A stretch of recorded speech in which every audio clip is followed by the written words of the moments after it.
I know things you never see. You never see someone taking a shit while running at full speed. Come on, kid, get rid of some of them turds in the shit box. Welcome to the Bathroom Break Podcast with me, Rab himself. Welcome to the Bathroom Break Podcast with me, your host, Rab himself. And today I have a very special guest, Mr. Bam Margera. Yeah, man. What's up, dude? How you doing? Good, man. No, it's awesome to have you on. I get a lot of people like, hey, get Bam on there, get the CKY guys. And obviously that's one of the things I wanted to do and was just hoping for the right time to be able to do it. I'm back in Westchester here for the holidays, and it was just a perfect fit to say, hey, let's stop by Bam Bam's house and chat with him a little bit. This is your first time here, isn't it? Yeah, first time at this house for sure. Yeah. Yeah, I mean, I spent a lot of time at Castle Bam, and you still have that place though, right? Yeah, right now it's getting Airbnb'd. I didn't think anybody would give a shit because it's in the middle of nowhere. Yeah. But there's like a lot of like people from QVC that just want to rent it, and like old QVC? old people that don't even know me, and like people from Germany who do know me. Like, Yeah. basically it's booked solid with like weddings and shit. Like, Yeah. My mom came up with the idea, and I didn't think it would be a good one, but it is, because we're booked a year solid already. Damn. Yeah, that's crazy. And I mean, I just had to, I had to change the scenery, man. Like, Yeah. I have so many good memories and bad memories at that house, like just, I mean, I'd Slayer play there the first day that I moved in. I had a Civil War reenactment. I had a zip line from a treetop casino to a wrestling ring, like anything you could think of. I mean, we did, but then also there's been a lot of like, just Craziness. Craziness. We'll call it debauchery. Yeah, you call it that, Yeah. Well, I mean, it's funny because I felt like that. Like, it's like now that people are Airbnb, and it's like it was like an abandoned amusement park. It felt like that. Like, it's totally. like, who the hell is going to go there? And then you say QVC. I'm like, these business professionals, like, I just want you to check out my sham wow. And then you're staying at the castle. And yeah. But absolutely, it did feel like a closed down amusement park for a little while. Yeah. Yeah. When the 40 cast and crew of Viva La Bam, when that was done, like, I would just like stare at the property alone and like count ducks and deer in the backyard. I'm like, what the fuck am I doing? I need to get out of here. Yeah, no, seriously. But no, yeah, like I totally hear you. Like, you're sitting there kind of like, it's like you're there after the party. All those years. I mean, there's actually a party, but even filming there, I mean, it basically was a TV set. Yeah. When you were there, I mean, when we bought the place, we were playing baseball in the house and like knocking out the windows and shit. Like, yeah. Like it's a movie set, that Yeah. place. It was never like a home. Yeah, I mean, you tried to live there, but it's impossible because everybody's up in your space. Like, you're like, in your bedroom, naked, sleeping or whatever, and someone's like, "Hey, Bam, how does a toaster work?" You're like, "Who the fuck are you?" Yeah. And I feel like, at a point, you kind of gotta leave Narnia, if you will. And once the Viva La Bam cast left, I would just have the most random fucking people staying there and living there, and like. Well, because I mean, I guess you're probably on the road a lot too. So then, like, you'll just come home and it's like, oh, who the fuck is that? Yeah, totally. And I wouldn't hide the keys to my car. So like, when production was living in the Hobbit hole, as soon as I would leave to go to Germany or something, like my Porsche Panamera became his, my Audi R8 became his. And how do I know this? Because every time I'd start my car, there'd be a P-Duck CD playing. And I'm like, I certainly didn't put this in. So, Yeah. not to mention, like, my mom would randomly pull up and there would be like a bikini pool party happening at my house, like with Yeah. Oh man. Yeah, like, that dude's he's living the life of some famous rapper just on your dime and in your cars and in your house. and like I love Cleveland, but man, like he was the most lazy son of a bitch because he was on methadone. So Yeah, I was like, he's a heroin addict. Of course he was lazy. He has his own. He has his own laptop. Why does he have to use mine and fall asleep with a cigarette and burn all my buttons on my fucking laptop? Why does he have to? Because yours is better, Bam. Why does he have to have a porno nonstop on the TV in the turret where he's living and didn't even bother to clean up the cum stains on the rug? I had a white rug at once, and I'm like, why is there a big, massive yellow stain? Ew. I figured out that was like years and years of cum abuse. Cum abuse. I got to go to a program for that. And then one time, like, it's the little things that drive me crazy. I was walking down on my bare feet at like 9 a.m. in the kitchen, and Cleveland's down there. He's like, Bam, I'd put on shoes if I were you. I'm like, why? He's like, because there's a piece of glass right there and then another one right there. I'm like, you fat fuck. It would have took quicker to just pick them both up and not tell me anything. Yeah, exactly. That's exactly what I thought as soon as you started saying it. It's like, why not just clean it up? That wasn't an option. Well, and that's what I felt like happened over there is that it just became like everybody's thing and like, you know, and especially if it's not your own, you don't take care of it. So it's Bam's house. Like, oh, he'll get somebody to come in and clean it and do that. And it's like, yeah, but it's, you know, it's his place, so maybe respect that. But there was nothing for that. Everybody, it was like, I mean, like I hate the dad term of like flop house, but it became like that where like everybody's just there, and it's like, and you wouldn't even know. And they're like, hey, I'm throwing a party tonight. it's like, what the fuck? Like, you know, like, and I remember at times, like, I'll come over and you're like working on editing something, like trying to get work done. And then there's just people wandering people would in, just like, show up with a hey, 6-pack. Party! And then all my hard work, whatever I was doing, would be completely canceled. And now I'd be sipping on beers because people came over with their 6-pack. Yeah, it's impossible. I remember just even like when I was in college in Shippensburg, I'm trying to study for a final one time. And then all the roommates had a keg party. So then 20 minutes later, I'm doing a fucking keg stand. You know, yeah, I was like, yeah, all right, you know, and there was no chance in hell I was gonna fucking study for the test. Yeah, there's that going on. It's way more interesting, and I mean, relating that to like, you know, you're actually trying to get work done, and that shit's going on. So just so many countless times of like sipping on a beer, watching the sun come up, just pulling an all-nighter again. Yeah, you know, again. Oh no, again. Yeah, like, yeah.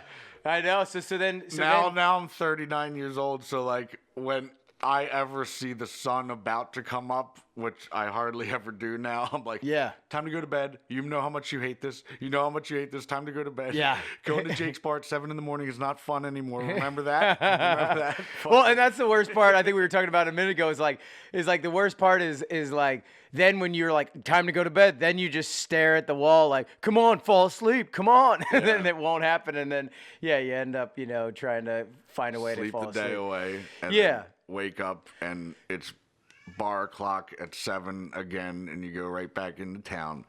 It's a vicious cycle. Yeah, exactly. Well, dude, I wanted to get a little into obviously how you got out of that. Like you were like, I know that you went and lived in Spain for like a year and a half. Yeah. And we're back, skating and doing all that, and that kind of I think helped get you like away from there. And then by the time you came back, it was like the abandoned amusement park. Yeah. The term "shut up and skate," I wish I would have like listened to that. Shut up and skate. I always had a problem. Like I would go to a skate park and then kids would want photos or autographs or talk to their buddy on the phone. Yeah. And like I would just get so frustrated. If I did it, I wouldn't break a sweat. If I did do it, then if I don't do it, I'm a dickhead. Right. If I do it, I don't break a sweat. So I just slowly stopped going to public skate parks. And then there would always be like the hometown hero there that if I was trying like a blunt to fakie on a 12-foot quarter pipe, then they would come up and do a kickflip blunt to fakie. I'm like, well, he already did something way radder than me. Why even bother doing a blunt anymore? But yeah, well, I wish I would have just shut up and skated because me not skating for who knows how long, a year or two, fucking maybe even 3. Yeah. Like it was it's not like riding a bike. You Yeah, can't I just know. get on it and go. Like, I had to relearn everything. Yeah. I mean, that's the crazy thing about skateboarding too. But I was also thinking about like, dude, like in this day of like Tony Hawk Pro Skater, obviously you were on that video game, but in the day of like, oh, you're just supposed to land every single trick on every single thing. I can't imagine trying to learn something new because, I mean, I grew up with you. So I watched how determined and how disciplined you were to go after something and make it happen. It could be a whole day before you got the trick that you were trying to get. And then you land it and you get it and you get your video part. But then you get to a place where you're surrounded by all these kids, like, well, why is he not landing it? Like, you Right, know, right. and then there's like, there's not the like, you know, opportunity to learn and grow and get better and challenge yourself. That's a lot and do of that. things that people don't realize. Like, when Nadas Kalpis, he ollied up onto a fire hydrant and spun around on it. And that took him maybe 3 hours, maybe 4, something like that. Yeah. But, like, he did it in a video. They didn't show how many tries it took. They just showed the make. So, like, when he had to do a demo, they just had a fire hydrant in a parking lot. And they're like, go on, spin. You know, like, it doesn't work that way, man. Go on. Like, even Tony Hawk, like, he did the loop. He was the first person to ever do it. I'm 13th, by the way. But That's awesome. But Gillette was doing a razor commercial, and they built a loop. And, like, the director was like, all right, time to do the loop, Tony Hawk, and action. Bail. What? All right, take number 2. Bail. All right, take number 3. Jesus Christ, we're wasting film Come here. on, It's like, pal. It's like you don't just drop in and do the loop. You don't just drop in and do a 900. Yeah. It just doesn't work that way. And, like, these fucking morons think that, like, oh, Tony Hawk's here. All right, drop in and do the loop. Action. You know, like he was on his 7th attempt, and this guy honey, is, I just don't get it. I mean, he's not landing it. I mean, I don't know how long we're gonna be here. You know. I mean, that's why I flipped out. I pick and choose my battles when we were filming with MTV. But, like, when I saw Danny Way skating my driveway, and I could see how frustrated he was trying to land this air off the bank into the. Pete DeLasio was just like, all right, enough of this. We're wasting time and film. It's just like, let him land it. I could see Enough how of this. frustrated. I could see how frustrated Danny went. Like, all right, hurry up and land it in action. Like, no, he's trying so hard to land it. Yeah. Like, let him. If you just land shut it. the fuck up, Yeah, it'll please. happen. Yeah, like. I know. I mean, nothing's worse than that, and I could relate to that even with like just doing like bits of like riding a bike off of a roof or whatever it Yeah. is. It's like, come on. I mean, you know, Kevin's got to get to lunch. Yeah, yeah. He's gonna get a meal penalty, and Yeah. you're like, the fuck out of here. You know, like and that yeah. Well, that's why Jackass was so fucking great, is because you're not meant to land it. It's like Right, a right, one-take right. Jake thing. Like, Yeah, you're yeah, gonna yeah. go off a wheelbarrow into a bush off of a roof. You ain't gonna land it. You're gonna eat fucking shit. You're gonna get it first try. Yeah, Skateboarding, exactly. You could be there for 3 hours Right. with a frustrated cameraman and, like, you know, wasting film, wasting tape. Like, batteries are dying, and, like, you're trying so hard to land it, and, like, man, I've been through some battles, dude. Like, Yeah, no, I know, for real. And I mean, and a bunch of them caught on tape, and then obviously others that aren't. But yeah, and I watched that growing up. We talked a little bit about mid-90s, which was that movie that came out. which I want to see, by the way, Yeah, really bad. it's awesome, and I felt like it was very true to my life because the main character is a kid who's not very good at skateboarding, but he loves it. Right. And that was me. Like, I'm around you, and I would have a board, and I'd want to be there, but I wasn't any good at it, but I tried, and you and Mike Maldonado and Kerry Getz were just on this other level, and I'd go down to Love Park with you and do that, but I was afraid to try shit because you guys are just killing it. But what I always said is that despite how much better you were or other people were, you guys would always be like, damn, Rab's about to land that kickflip. Like, hell yeah, do it. And I found that in skateboarding, like just how awesome the culture is and how encouraging it was. And it was awesome for me growing up. And I feel like I found who I was through that, through you, through Mike, through Kerry. Of just being like, hey, even if I wasn't that good at it, I'll try it, and then that kind of brings us back to the childhood and like when we met, and we always laugh about it because it's like, yeah, you got a bowl cut. Yeah, I got bow cut too. Hey, that Scotty, was you got a bowl cut? Oh shit, Scotty Ward's got a bowl cut too. yeah. So everyone's walking around with a fucking bowl cut. And I don't know why, but the thing was a white turtleneck with a Pal Peralta shirt underneath of it. Yeah, that was the That was the move. look. Dude, I just remember because like I remember being like just like interested in you as soon as I met you because you had a bowl cut and I had a bowl cut too. But also that like you would draw a lot and you drew like the Tony Hawk that was on the board and you'd always have like different things of drawings that you did like that. And I was like, damn, like because I always loved Steve Caballero, so I had the Caballero board and you had the Hawk board and I just remember like you drawing that and being like hell yeah. And then when I went over to your house, I don't know if you had it yet. We used to do Steve Riesinger's ramp. Yeah, which was and a then, 9 foot, which was basically like a East Coast mini ramp. It was a vert ramp, but it was a small. Yeah. It was gnarly. Yeah, it was. And Abdenel, aka Caveman, would just drop in and try a McTwist.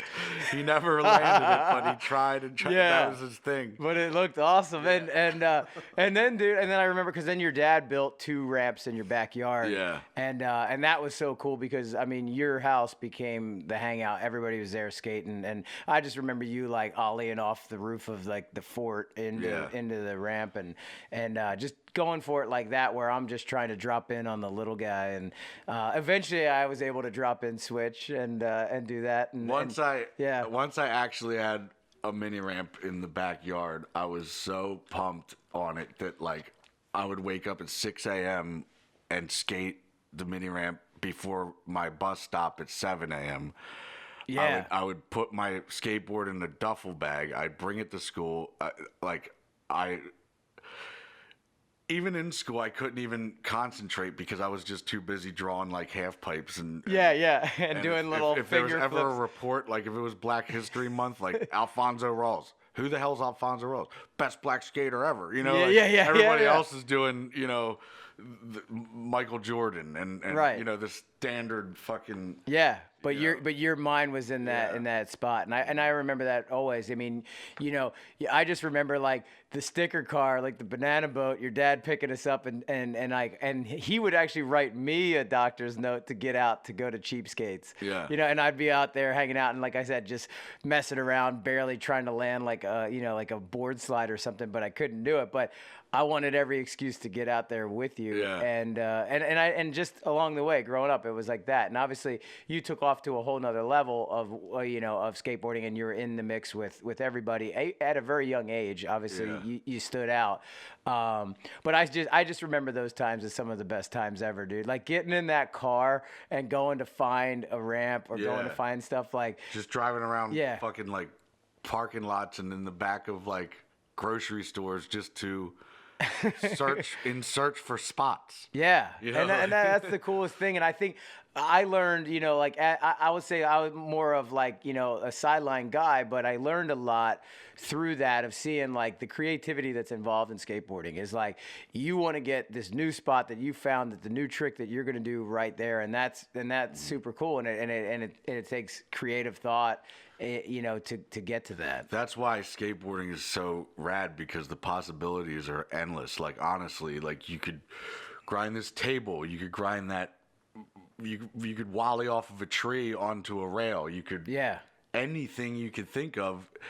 And that's why, like, I respect football players for, getting slammed and shit and tackled, but like skateboarding, you could fall in so many different ways. You could rack your dick sack on a fucking handrail. You could knock yourself out.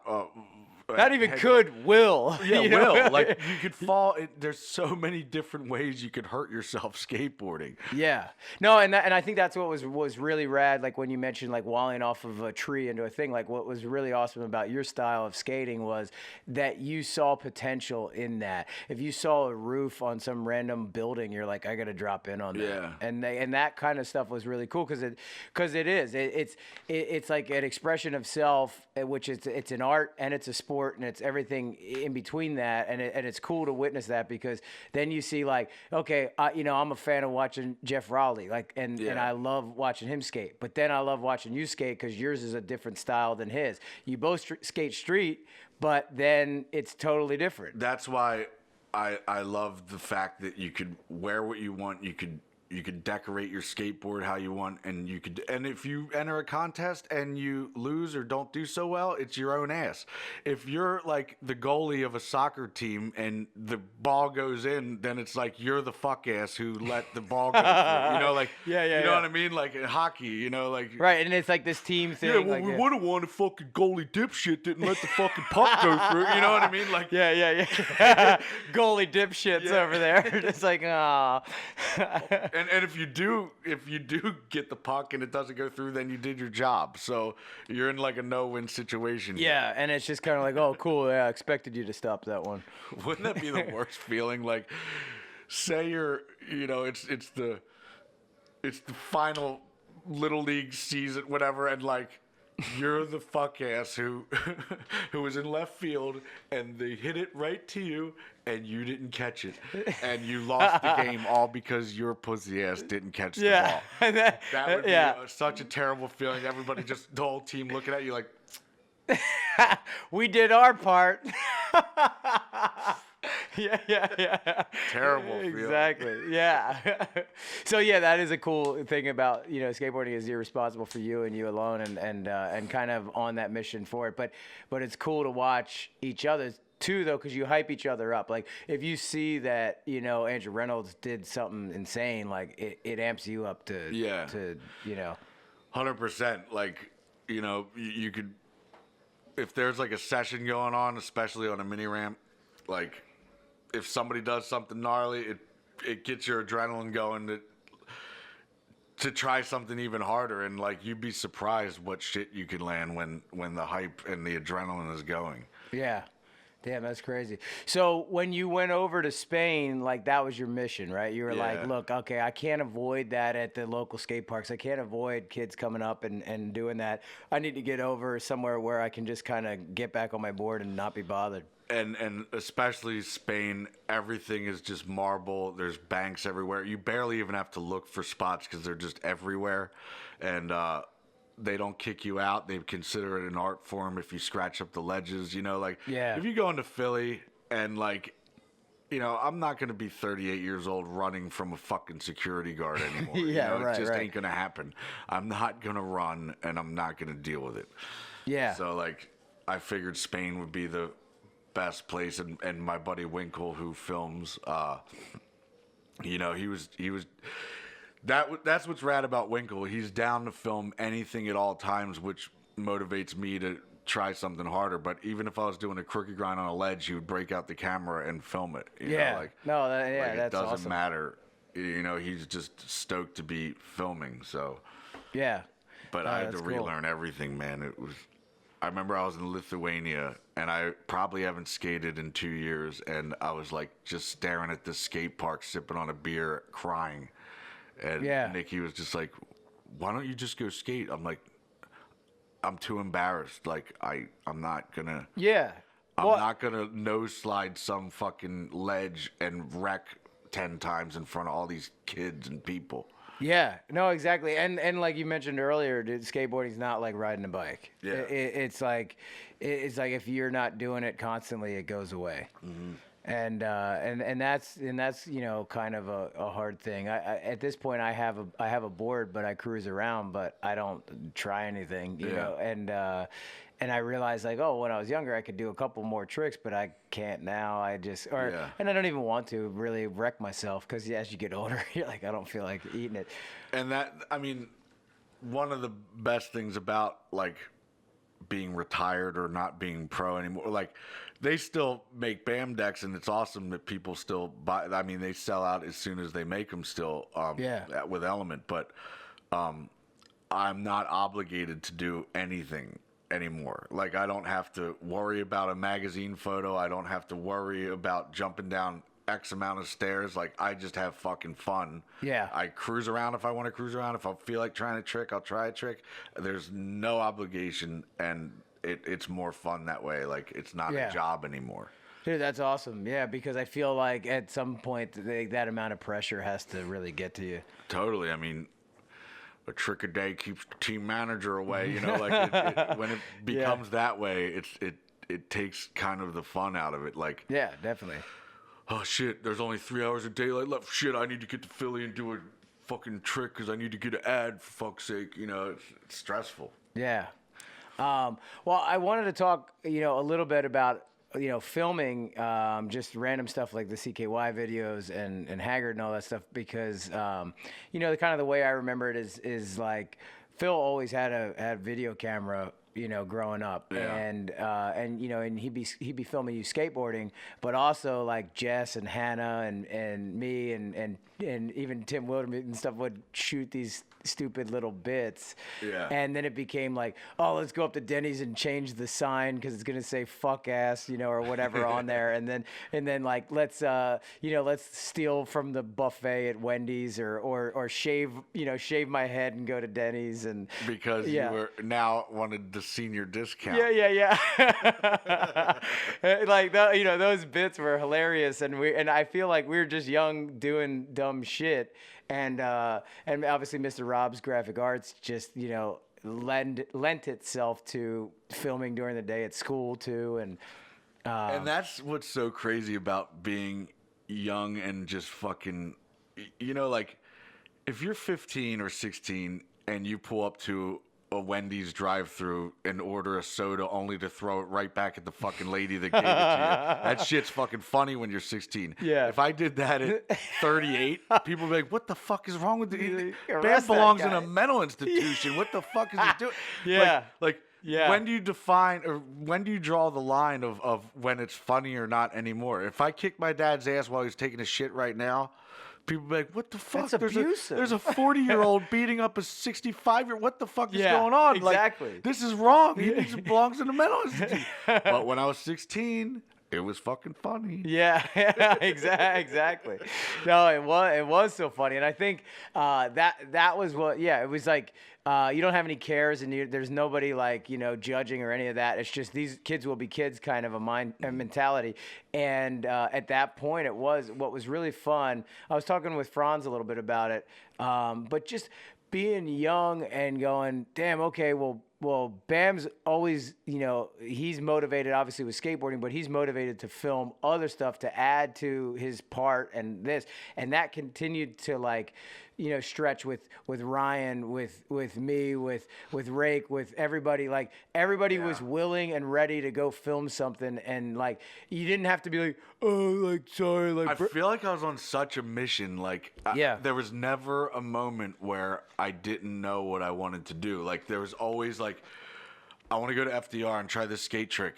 And then when I'm done that, I'm going to go film D. Camello do this funny skit. And then after that, I'm going to put a spoke through Rab's fucking BMX bike and watch him go flying. And then I'm going to, Dunn's going to jump off this. There was never a time where there wasn't something going on. Dude, and you know what that just made me think of that calendar you had. Yeah. And I think in some ways that was this motivation because you were like, I want to put in the calendar that I did this today. Yeah. You know what I mean? So there was like this motivation factor that you're like, dude, all right, I'm doing that. And then it makes it happen. Yeah. Like I would write every day what I did that day.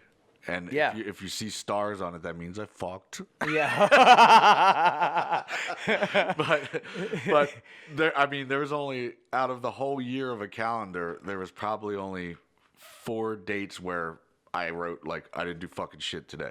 Yeah, and I think because like if you looked at the calendar and it said that, it was motivating to go do something because it made you feel like shit if you didn't accomplish something. Yeah. And that's really cool because that's, as a kid you don't know it, but that's you setting goals and doing all this stuff. And it's like, you might have known it, but like most kids don't. They're like, oh, I gotta do homework, and and it was more like, no, fuck, I'm gonna achieve that. You're gonna do the trick at Love Park, then go film this random shit like you were saying, and I think that just continued because it's contagious when you do that. Yeah. So I knew, all right, Bam's going to film something. Actually, Michelle Marsden was like, what are these stars? I'm like, that means we fucked. Yeah. She got all excited. She wanted to add more stars. It fucking helped. She's setting her goals up. Yeah. Stars mean we fucked. All right, well, let's try to get 5 stars today. I'm like, whoa, okay. Yeah. Rock on, let's do it. Yeah. No, I just and that's awesome because it did. But I was saying like it's contagious though while you're doing that, and if you have that going on and you're psyched about accomplishing that, then it makes me go, damn, I want to film another bit. Like I want to be a part of that thing, and then Brandon wants to be a part of it, and Ryan wants to be a part of it, and then it created this collective of everybody wanting to be involved in the next fun thing that's happening, and obviously that led to what CKY was. I mean, you could tell the story better than I, but you know, obviously I saw it as, okay, Bam has a ton of skateboard footage and he has a sponsor that wants to put together a skate, you know, video, but he's also got a bunch of stupid video with all of us that he's putting together. And that's where I think your mind just kind of took off. For me, and I always say this, your style of edit was ahead of its time, and not to just suck your dick, but it is like, it was ahead of its time because we knew, and I remember just you and I being friends knowing like, dude, I'm not going to pay attention. Yeah, I have ADD. Yeah. So like, as soon as something gets a little bit boring, cut to fucking an asshole taking a shit right away. You know, like. Yeah. Or, you know, like beautiful Bjork music on the mountaintop of Iceland. It's all like nice and beautiful looking. That just cuts to Deco's ass shit. Yeah, and that, dude, but that keeps you paying attention. Yeah, you know, and like it just worked out perfectly because everybody who makes a movie or whatever, they want distribution. That's the way that you sell copies. Right. Well, we have mom and pop skate shops, so like, you know, that was our distribution. We didn't care if it was in Blockbuster. We didn't care if it was in LA Video. Like, it LA Video. Movies, whatever. Yeah. It didn't matter. Like, you want to Yeah. see the video, go to a fucking skate shop, and you'll find it there. And there was also something way cooler about that. You know what I mean? Like, I remember going to, like, the Wall with you and Jess and trying to find, like, you know, new music and shit. But then you go to Mad Platter, and it's like, it's cooler at Mad Platter because it's this underground thing. And I think, you know, that's what the skate shops were. It was like, yo, I got something that nobody else has. And just through word of mouth, it sold over 1 million copies. Like, we had put not even one ad out. Like, didn't need to. Just people say, dude, you got to see this video. Dude, you got to see this video. Yeah. And that's awesome because then obviously that led to the second one, and the second one into Jackass, and then the third one and fourth one, and then, you know, and more kind of kept coming down the way. I always say to people, like, when they ask about, you know, they'll be, oh, would you just film yourself shitting and then put it on YouTube? You know, and I'm like, there wasn't a fucking YouTube. Film yourself shitting, put it on YouTube. And it's like, dude, there wasn't a YouTube, you know, like, or any of that. It was that small distribution through skate shops. But the third and fourth CKY movie, the way I explain it is like, dude, some of that shit wasn't allowed on Jackass because MTV wasn't allowing spreadable butt cheeks. Yeah. So you couldn't put the running full speed shitting on there. So, you know, the third one is like outtakes of the shit that was a little too gnarly for Jackass at the time. Yeah, and dude, I gotta admit, the interweb is really fucking hard to deal with. It's like a motivation killer. Like, you can't even put anything out without it being posted on YouTube by somebody else, and then you could spend all day calling YouTube and be like, some dipshit from Milwaukee just put it back up. All right, we'll take it down. Now Boise, Idaho idiot just put it up. You know, like, dude, now some fuckface from Ottawa, Canada just put it up. Yeah. You could spend all day. I saw that YouTube the other day. saying some fuck ass just put it up again. Yeah. And I did something on Instagram, and then I just saw it on YouTube. Last night it came up in my queue, like, you might be interested in. And I'm like, wait, I did that video, but I put it on Instagram, and now it's on YouTube, some random. But that happens all the time. That is a motivation killer. And like, the amount you get paid is nothing. You know what I mean? Oh, right. I had 100,000 hits. All right, well, we'll mail you your $10 pretty soon. $10? What? What the fuck? Dude, I always loved South Park because they were like, I have 100 million theoretical dollars. Theoretical. Do you know, like, the touchstone when you go to a bar and you put $1 in to play a song? Yeah. Most bands, pretty much all bands, unless you're like Kings of Leon or some shit, you put in $1, guess what the band gets? They get a half of a penny. A hay penny. A hay penny? What the Yeah. fuck? So who gets the other 99.5 cents? Suit and ties? Yeah. That's fucking retarded. I've been sending emails all day, though. It makes me fucking so mad. Yeah. The artist gets a hay penny. The one who wrote it, the one who I want to hear this song. Yeah. They created The that out band, of thin half air. penny. But 99 other cents goes to suit and ties and fucking it drives me goddamn that shit. crazy. Yeah, that shit is crazy. That is the worst if you think about that too, for sure. But okay, so I wanted to go from like the CKY stuff and the Jackass happening, and then go into Haggard. Like, basically, this is a story that you wrote of, I mean, I don't know what you could talk about. No, like, we could talk about it because Yeah. I paid her $40,000. Okay, so basically it was a story of Ryan's ex-girlfriend that, like ridiculous stuff, but it kind of was a meld of everybody's And her name ex-girlfriends. is Lauren, and I had the bright idea to name her in the movie Lauren. Yeah. No connection. I'm not connecting it. Lauren. Yeah, but it's. I mean, dude, you're 21 years old. It was hilarious, and but. I mean, I always thought, because I remember when that was a lawsuit and it was an issue. It was Yeah, like when she sued me, she just had a kid, and I figured, $40,000 could go towards the kid, whatever. Maybe she'd buy a minivan or something. Guess what she bought? Tits. Who doesn't need some tits to go out and slut it up some more? Yeah, that's She just had a ridiculous. kid. Maybe she'll buy a minivan. Yeah. Tits. Tits. I need tits. need Well, how are you gonna get that kid over to school? Don't worry about Who cares? I need some tits. it.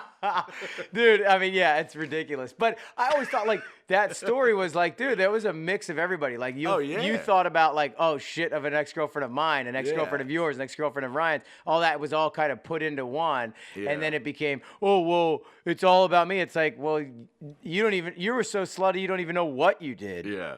But anyway, that story goes, and It's defamation of character. But wait a minute. Your character was you cheated on Dunn numerous times. Yeah. So that is your character. Yeah, It's and- not a defamation of character. You're a slut. If there's any defamation, yeah, exactly. That is your character. You're a slut. There's no Exactly. defamation about it. Yeah. Well, I was gonna say, if there's any defamation, you did the defaming by sucking the dicks. you know? Defamation of character. Yeah, but that's what you did. You sucked all those dicks. Yeah, that's true. Then You should that's your be- character. You should be suing yourself. Sue yourself. What the fuck? But anyway, so you wrote that, and then one, obviously at that point you were, it was. I look at it sort of like the Clerks moment, like you had skateboarding going on, you had Jackass happening, you had all these things, but you're like you wanted to make an indie film. You had done some other like 17 Sips, you had done done other movies like Steve Barra and those things, and I think you always had that mindset of I want to make this movie, and so you wrote it, and then I guess funded it on your own. Yeah. But you got some help, but funded a lot of it yourself to make it happen. Yeah. Well, thanks to Audio Shoes, they they coughed up $50,000 for me to get started with, and that helped tremendously. And actually, when we got the money, we flew in Tony Hawk to play a cop, and when we got the film back on the Super 16 millimeter Arri film, there was one magazine that was jittery, which was completely unusable. I could not cut angles. I had to just use the one angle, and it didn't work. And I was just like, Right, Hawk? yeah. Right on. I wasn't even about to call Tony Hawk to come back to fucking refill, and that's he the fucking worst. did. That's why he's the motherfucking man. But Yeah. like, I was on top of the Westchester parking garage, getting ready to jump off of it to kill myself, which is stupid because it's only 3 stories high. So I would You just just hurt my break a fucking leg. feet all bad. I'd have a massive bruised heel. Oh man, Good I mean, going. damn, that must have been the worst though, to have to make that call and be like, oh, Yeah. it's hey, Yeah. and especially like because it wasn't the first time that you've used film. It wasn't the first time. I mean, you've been doing that for all these times, and it just happened to be the moment when you get Tony Hawk out there to film that it's that one. But yeah, I mean, dude, that was so funny. And I always think of the one line of Hawk's that cracks me up every time is he's like, "Put the bottle down." Put the bottle down. Yeah. But like coming through the I must say, do you know why I love fucking film so much? Is because when you hear that going on, it's seriously like $20, $30, $40, $50. So like when you hear that sound going, you instantly are motivated to go. Whatever jackass stunt it is or whatever skate trick it is, you'll try so hard to land it. Now you have like fucking digital cards that are endless. Just keep it rolling. Yeah, just You're keep like, it rolling. It's like, fuck. Well, now I can try it all day. And I'm not even pumped to land it because I have a fucking card that's going to last for 5 hours. Yeah, I'm fine. I'm fine. I'll give it a But shot. when you hear that film going, you're like, shit, I got to act now because it's already up to $80. Yeah. No, I mean, that's And definitely. when you don't have that kind of money, you'll make shit happen. Yeah, and that became for the good of the film, for the good. You know? But yeah, dude, it is definitely a motivating factor to do it with film, and I mean that movie was so fun. Like I remember, coming back from Shippensburg in that shit car and just filming bit parts. But it was such an awesome part to something to be a part of. Yeah. And just to watch it. It was fucking fun as hell, man. Yeah. All that shit was fun as hell. Yeah. I miss it. Yeah. So I know, me too. So. Okay, and then that, after Haggard, that's when we go into the Viva La Bam days, and it was like, it became a much bigger production, and you and I have talked about that a lot, like where it became like, all right, well, where the hell's Rab? He's smoking weed in the car, and he's bummed out, and then so-and-so already left, and, and it's like, hey, just wait over there and sit him on ice, and then we'll get ready and film something funny. It's like, well, can't, because... It's really hard to deal with because... It's a big production, so like if we need you, we need you, and we'll pay you to be there. But it sucks big time when it's like, Rab, I want you showing up at 9 a.m. because we're not going to film you until 4:30. Like, well, then why don't I come at 4:30? Because we might need you, but you're not. You're right. How many times have you not needed me? And then so I mean, but I get it now. I get it being a camera guy and in the other side of the equation and going, well, fuck, you never know how things are going to switch, and you never know that. So then, you do pay people to sit around and wait. But that was the first time, I think, for any of us. It is a motivation and a boner killer. Yeah. Total boner killer. Yeah. So 9 a.m. Here I am. Yeah. What time is it now? Noon. All right. 4 more hours, and we might film. Yeah, and that feeling of like when you show up funny, and you're just like, I'm gonna be fucking hilarious today. Like this is it, and then it's like. Yeah. And then you're like, oh, I lost it. But I think what I was gonna say is that was the first time that any of us really had to get to a place where it was a big production. You had to sit around and wait and do that. Like Jackass was more, And like DiCamillo is a fucking genius, but like, geniuses work in weird ways. Like when there's a behind the scenes Hollywood guy going, be funny and action. He's just like, fuck you, motherfucker. Funny and action. What the fuck is this? I want my friends. Like, I want my friends to say, hey, we're rolling. Like, not be funny and action. And that, and exactly. And that was what I was kind of getting at is that was what was lost. That was what was lost a bit because you're used to Franz being there and you're just comfortable with that. And you're just going, fuck, like this is easy. And then now it's some new guy like, you're like, whoa, who the fuck is this? And I remember this guy Josh was hired to every time it was time for Deco to film. Deco, they need you, bud. And he would speak, Deco, you need you, bud. Like, and I saw DiCamillo's phone ring, and it just said, Josh, that big fat fucking whale face. Like, that was what was programmed in his fucking phone. So automatically he's going to be mad. He's already pissed. Ring, ring, ring. Oh, Josh, that fucking big fat fucking whale face. All right, I'm coming, John. Yeah. Automatically mad. Yeah. He took the you're time setting it up to be that pissed. many names. It's programmed in his fucking phone. Dude, and I talked about this with Kirk at one point because he was like a field producer guy, and he had the thing of coming to get me because like it got to the point where Rab, we need you at 9. We're not gonna film till 4:30, so I would just wait and then come in. Yeah. But then Kirk would have to come over, and he'd be like, "Come on, dude." I'm like, "The only way we're going is if you get in here and drink a beer and smoke a bong with me." And then and then he'd come back like a little high, and everyone's like, "Are you fucking high?" And he's like, "Well, you had me go get Rab, and the only way that I could get Rab was if like I got high with him, you know." And then, so it was just funny that became what it was. Like he showed up with some smoky eyes. Go get Rab. That's the only way he was coming.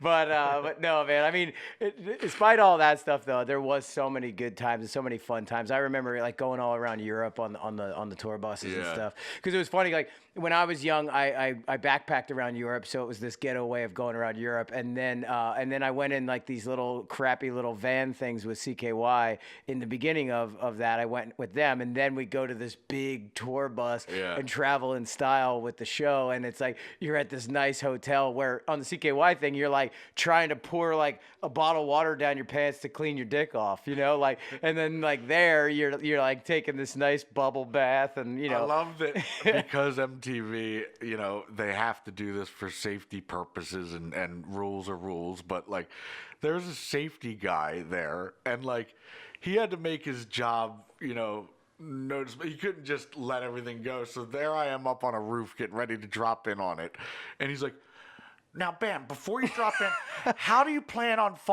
Racine, shut the fuck up. Go eat a Boston cream donut. I'm either gonna land it or eat shit. All right, I'm not gonna tell you or figure out how I'm gonna fall. Yeah, I'm gonna try to land it. Yeah, but if I don't, I'm gonna eat shit. Yeah. Well, which way are you gonna eat shit? Which way are you gonna favor? Shut the fuck up. Yeah, he's like, and then yeah, exactly. Shut the fuck up, Boston Racine, because he ate all those Boston cream donuts. We called him Boston Racine, but it was just funny because he'd be saying all that, and then really you knew that he was just like. Did anybody see me just do my job? Yeah, okay, I'm good, right? Yeah. I'm fine? You guys saw it? I did my job. I asked some questions. Just get your fucking paycheck. Yeah. But and I always remember, and it's a bad memory, but dude, when the Metal Militia came, the day that they came, fuck, there's like, people were, I swear the way I remember it is like, people were like juggling chainsaws, there's blood spraying from guar, Deacon's doing a fucking backflip over the stage on some fucking janky ass dirt ramp, and Boston Racine's over there eating Boston cream donuts, just like, you know, like, not paying attention to shit. Then when Deegan eats it and like fucking like punctures his spleen and like almost dies. It was so windy that day. We were in Delaware at Blue Diamond something, but I remember Deegan was like, "Bam, it's really windy for this backflip." I'm like, "Then don't do it, dude. Just do an air. Like that's good enough for us. You're airing over guar on a motorcycle. That's fucking gnarly. It's fucking awesome." And I remember he was just like, "No, I want to make this fucking awesome. I'm doing the backflip." Tried the backflip in the crazy wind and punctured his fucking lung, and it was bad. Yeah. It was real bad. It was real fucking bad. And he had to like rethink his career and shit over that. Yeah. No, I know. It's crazy. And like, and of course I'm not, you know, not trying to point the blame, but the one day the safety guy should be involved and maybe have like an ambulance on standby. There's nothing there. No. And then it's like, "Oh, just got to wait another 20 minutes because we're out in the middle of nowhere." It's like, yeah, 20 minutes. He's fucking going to die. Yeah. I mean, it was real. Real. You know, so I remember that being crazy, but yeah, no. Not to shit on Boston Racine. He's probably eating a Boston cream donut somewhere right now. But I remember like Roger, one of the camera guys, and me going and just poking holes in all of the Boston cream donuts the one morning because I just wanted to like poke the holes because he loved them so much. He did. Like as he gets there, he looks at one. Then the other. He's like, "Now who would do such a thing? Like, who would ruin a perfectly good Boston cream donut?" I think one of the funniest things, and it's such a small thing, but it's fucking. I laugh so hard every time I think of it. Deacon Meller started to notice that every time Kavanaugh every time lunch would come, and if Deco had fries, like he wouldn't ask. He would be asking as he's grabbing it already, like, if you don't mind me grabbing one of these fries, like it's already in his mouth by the time he said, if you don't mind me grabbing one of these fries. So Deco goes to the Boardwalk Fry place and gets a fucking tub of fries. A gallon tub of fries. He walks to every 40 cast and crew member, like, you ever seen, you want some fries? Oh, I'd love some fries. Like, hey, Troy Miller, you want some fries? Oh, thanks, Deco, I'd love some fries. Kavanaugh's behind him trying to grab a fry. He's like, oh, if I can just go. And he's like, Deco just goes, there's so many fries, no one's ever going to eat all these. He just throws it and lands all over the ground. He's like, oh. God, it's so good. It's so fucking good. Oh man, there's so many fries, nobody's ever gonna finish. Just throws them. Dude, I fucking love that. I love that fucking sense of humor of Brandon too, like planning that out to know that it's gonna be that good. He took the energy to go find a gallon tub of Boardwalk fries. You can't get those in Westchester. He had to travel for them sons of bitches. It's so good. Oh man, dude, fuck, those are some funny fucking times. Oh man, but yeah, that show was awesome, and a lot of like amazing experiences. He's going to Brazil with Bob Burnquist and doing that stuff was really fun, and you know, it's funny because people will ask sometimes. 56 episodes. Yeah, I know, that's insane. And every episode we had $300,000 to spend on blowing shit up and fucking shit up and going places. Yeah, and that's fun, you know. And it can actually get challenging to spend the $300,000 on making sure you fuck everything up. Yeah. But dude, I remember because people, you know, will ask, "Oh, did this happen? Did that happen?" And I'm like, dude, some of it's a blur because there was so much going on. I know. Like, it's really hard to was. remember, you know, every single specific, you know, about it. But dude, some of the best times of my life. So I appreciate, you know, being a part of that, and it was a cool thing. Fucking fun as hell. Hell yeah, boy! So at this point, you're traveling around a bunch. You're back on a board. I see the photos on Instagram of skating and doing that, and that's fucking rad because I know, you know, having known you my whole life, I know that's like your you know, number one love is skateboarding. Yeah. And obviously. Everything, you know, you can't define a person by saying, oh, he's a professional skateboarder. It's like, yeah, he's a professional skateboarder. He's a filmmaker. He makes music. He does, you know, you're an artist in every sense of the word, and kind of go in all these different directions. I mean, we're looking at paintings in here that, you know, that you did. As we came in order to get started, you had to clear off paintings that you're doing, and it's rad because I mean, your whole family has been that way. You know, like your mom is like that, and her brothers are Martha musicians. Stewart of Pennsylvania. Yeah, exactly. And Jess is a drummer for CKY. And I mean, it's been so much of it's been like an incubator of creativity, you know, to be involved with that. And that helped me go in my direction and start making the little films that I'm making and being a camera guy and doing all that. And yeah, it's just awesome to be a part and to witness. But do you have like paintings for sale at all, or?